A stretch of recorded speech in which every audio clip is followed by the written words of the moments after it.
అయితే ఆ వ్యక్తి రావాలంటే పలానా రోజు మీకు దొరుకుతుందంటే వచ్చి ఆయన వెహికల్ అయినా పోవచ్చు, లేకుంటే లారీలో కూర్చొని ఇంటికి తీసుకుపోవచ్చు. We don't have any objection. Check చేసుకోమనండి. ఎక్కడైతే బిగినింగ్ పాయింట్ ఉందో ఒక లారీ తీసుకున్నాడు 10 టన్స్ నేను వస్తానంటాడు రండి, బస్ లారీలోకి వెళ్ళిపోతాడు, లేదంటే ఆయన ఓన్ వెహికల్ ఉంటే వెళ్తాడు. బట్ ఎట్టి పరిస్థితుల్లో దీన్ని మాత్రం ఈ 3 component excavation number 1, booking at సచివాలయం నెంబర్ 2, నెంబర్ 3 ఏదైతే లారీస్ ఓబరైజేషన్, ఈ 3 కంప్యూటరైజ్ చేస్తాం. Will keep before you. You have to act very firmly. Nobody should touch.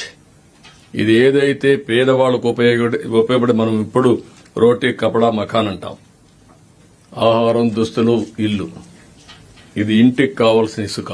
అది కాకుండా it is the right the common man.